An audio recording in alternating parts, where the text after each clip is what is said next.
be the case, but I ain't beat that case. Your Miranda rights begin with you have the right to remain silent, but for many rappers, that right is already lost. A San Diego prosecutor says, we're not just talking about a CD of anything, of love songs. One of the lyrics is putting a gun to your head with no safety. The detective zeroed in on Stewart's rap lyrics. Facing a lifetime behind bars for cutting a rap album.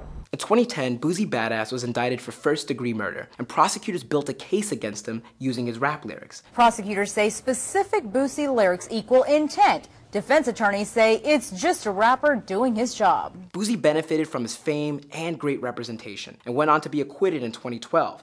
But many smaller artists aren't so lucky. For example, a judge doubled Dallas rapper YMB 9 Nizzle's 6-year sentence for distributing cocaine after citing lyrics to his song True Jizzle, saying that the lines matched up with a separate crime that 9 Nizzle was suspected of but never charged with, for ambush robbery where a victim was shot.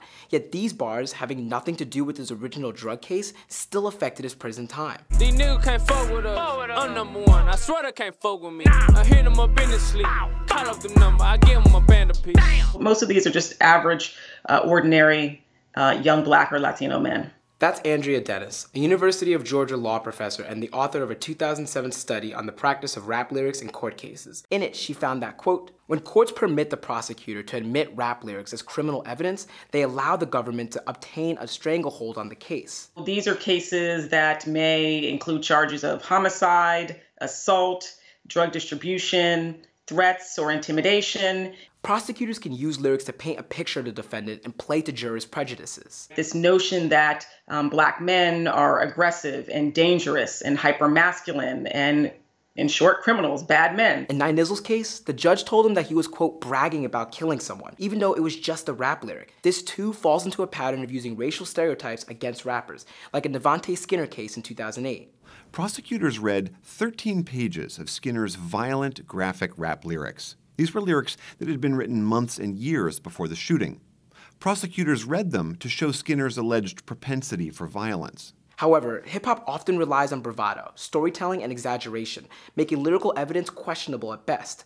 Take Rick Ross, for example. I know Pablo Noriega, the real Noriega, he owe me 100 favors. Rick Ross has never met the late Panamanian leader Manuel Noriega, saying in a 2006 interview, quote, I don't know Noriega personally, but I know niggas who have met Noriega. At times, but of course not in all cases, hip-hop can be more like the WWE than the UFC.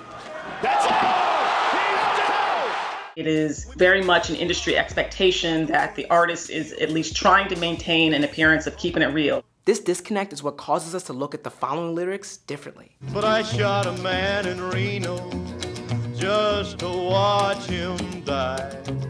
Mama, I just killed a man.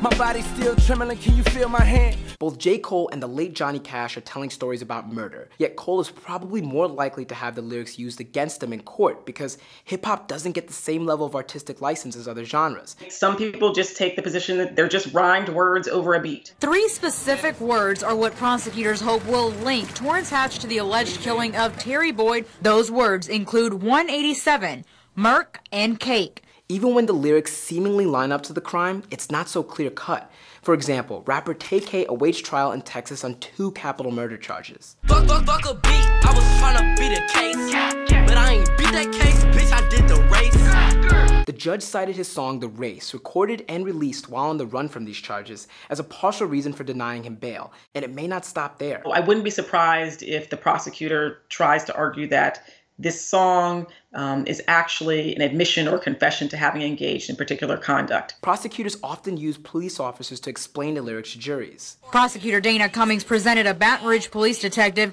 who said the words 187 and Merc mean murder, and the word cake means money. Andrea tells us that this isn't the right approach because cops can lack the necessary context needed to adequately explain these lyrics. They're just saying these are lyrical representations of true life. So if that song is just a story, a made-up story, why do you write a story like that? That's my lane. I'm in the lane of hardcore rap. That's just what it is. Your Miranda rights end with anything you say can and will be used against you. And for rappers like the aforementioned Twine Gotti, Boosie, 9 Nizzle, and many, many others, that couldn't be truer. I'm Jacques Morel with Genius News, bringing you the meaning and the knowledge behind the music. Peace.